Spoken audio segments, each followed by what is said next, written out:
എത്തിപ്പോയി ക്യാപ്സ്യൂളുകളുമായിട്ട് ഇതാ ഞാൻ വന്നിരിക്കുകയാണ്. ധർമ്മേന്ദ്ര പ്രധാൻ രാജിവെച്ചതുമായി ബന്ധപ്പെട്ട ക്യാപ്സ്യൂളുകൾ കിട്ടിയിട്ടുണ്ട്. അപ്പൊ അതുമായിട്ട് ഇറങ്ങിയിരിക്കുകയാണ്.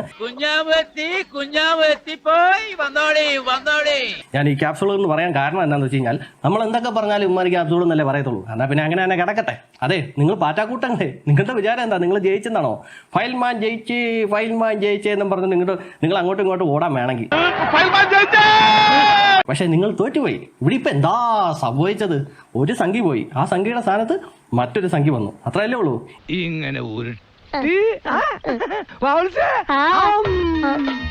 ഈ കടുക്കനിട്ടവൻ പോയിട്ട് കമ്മലിട്ടവൻ വന്നെന്ന് കേട്ടിട്ടുണ്ട്. പക്ഷെ ഈ കടുക്കനും കമ്മലും കൂടെ ഒന്നിച്ചിട്ട ആൾ വരുന്നത് ആദ്യമായിട്ട് കാണുക എന്റെ പൊന്നു തമ്പുരാനെ. ഈ ധർമ്മേന്ദ്ര പ്രധാൻ എന്ന് പറഞ്ഞ വ്യക്തി RSSകാരനാണ്, നിങ്ങൾക്കറിയാം. പക്ഷെ ഇനി വരാൻ പോകുന്നത് പ്രഹ്ലാദ് വെങ്കടേഷ് ജോഷി എന്ന് പറഞ്ഞൊരു വ്യക്തിയാണ്. ഇങ്ങേരെന്ന് പറഞ്ഞാൽ നമ്മൾ ഈ അന്തംകമ്മി എന്നൊക്കെ പറയുമല്ലേ, അതുപോലെ തന്നെ ഒരു കട്ട സംഖ്യ ഇങ്ങേര്. കാരണം RSSകാരെന്ന് പറഞ്ഞാൽ അതുപോലെ ഒരു RSSകാരനാണ് ഇനി വരാൻ പോകുന്ന വ്യക്തി. അതുകൊണ്ടാണ് ഞാൻ പറഞ്ഞത് കടുക്കനിട്ടവൻ പോയിട്ട് കമ്മലിട്ടവൻ വരുന്നത് നമ്മൾ കണ്ടിട്ടുണ്ട്. ഇത് കടുക്കനും കമ്മലും കൂടെ ഇട്ട വ്യക്തിയാണ് വരുന്നത്.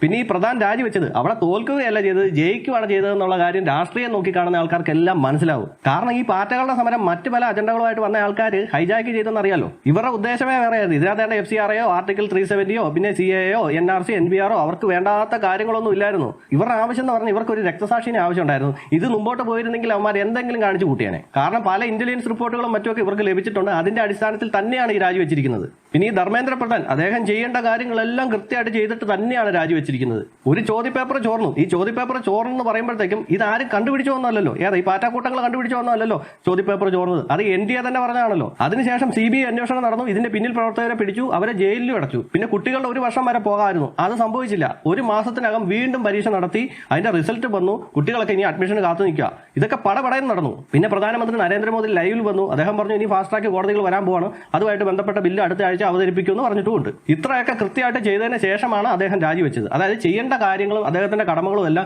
കൃത്യമായിട്ട് നിർവഹിച്ചു. അതിനുശേഷം രാജിവെച്ചു. പിന്നെ ഇവരുടെ മറ്റൊരു നിബന്ധന എന്ന് പറഞ്ഞാൽ മരിച്ചവരുടെ കുടുംബങ്ങൾക്ക് 1 കോടി രൂപയോളം കൊടുക്കുക എന്നുള്ളതാണ്. ഇത് കൊടുക്കണം എന്നുണ്ടെങ്കിൽ അതിന് ചർച്ച ആവശ്യമാണ്. കാരണം കേന്ദ്രത്തിന്റെ വിഹിതം എത്രയാണ്, സംസ്ഥാനത്തിന്റെ വിഹിതം എത്രയാണ്, ഇതിനെക്കുറിച്ചെല്ലാം സഭയിൽ ചർച്ച നടത്തിയതിന് ശേഷമേ ഉള്ളൂ ഇതിനൊരു തീരുമാനം എടുക്കാൻ പറ്റുള്ളൂ. അല്ലാതെ കണ്ട് ഇതിപ്പോൾ നരേന്ദ്രമോദിയുടെയോ അമിത്ഷായുടെയോ ഒന്നും പോക്കറ്റിൽ നിന്ന് എടുത്തു കൊടുക്കുന്ന പൈസ അല്ലല്ലോ, ഇത് ജനങ്ങളുടെ പൈസയാണ്. അപ്പോൾ അത് സഭയിൽ ചർച്ച നടത്തിയതിന് ശേഷമേ ഉള്ളൂ അതിനൊരു തീരുമാനമാക്കാൻ പറ്റുള്ളൂ. ചോദ്യപേപ്പർ ചോർന്നതുമായിട്ട് ബന്ധപ്പെട്ട് രാജിവെച്ച ആദ്യത്തെ മന്ത്രിയാണിത്. സംസ്ഥാനത്തോ കേന്ദ്രത്തിലോ ഒരു മന്ത്രിമാർ പോലും ഇതുവരെ ഇങ്ങനെ രാജിവെച്ചിട്ടില്ല. ഇനി ഇതിന്റെ മറ്റൊരു വശം എന്താണെന്നറിയോ? BJP ഇതിനെ ശരിക്കും മുതലെടുക്കും. കാരണം ഇനിയും ഇതുപോലെ ചോദ്യപേപ്പറുകളും മറ്റുമൊക്കെ ഇനിയും പല സംസ്ഥാനങ്ങളിലൊക്കെ ചോരും. അപ്പൊ BJP അവിടെ എടുത്തിട്ട് അലക്കും. ഒരു ആരോപണം വന്നു കഴിഞ്ഞപ്പോൾ മാന്യമായിട്ട് ഞങ്ങളുടെ മന്ത്രി രാജിവെച്ചു, അതുപോലെ തന്നെ നിങ്ങളും രാജിവെക്കണമെന്ന് ഇവർക്ക് ഇനി പറയാൻ യോഗ്യതയുണ്ട്. പിന്നെ അവിടെ നിരാഹാരം കടന്ന ഒരു വ്യക്തി ഉണ്ടല്ലോ, അദ്ദേഹത്തിന്റെ പേരെന്തായിരുന്നു? ചുക്കായിരുന്നു, ചുക്ക് വാഞ്ചുക്ക്, ചുക്ക് കാപ്പി എന്നൊക്കെയാ വായിൽ വരുന്നത്. എന്ത് ചെയ്യാനാ?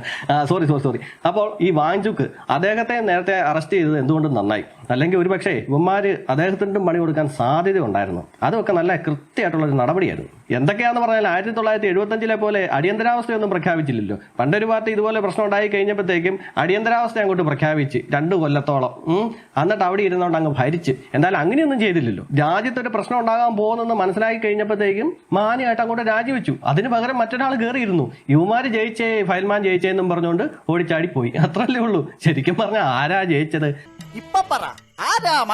ഇതൊക്കെ കാണുമ്പോൾ നാരായണതഭ്രാന്തന്റെ കഥ ഓർമ്മ വരുന്നത്. ദൈവം പ്രത്യക്ഷപ്പെട്ടിട്ട് എന്താണ് മോനെ നിനക്ക് വേണ്ടതെന്ന് ചോദിച്ചപ്പോൾ പറഞ്ഞു എന്റെ ഇടത്തുകാലെല്ലാം വന്ന് വലത്തുകാലോട്ട് ആക്കി തന്നാൽ മതി എന്ന് പറഞ്ഞു.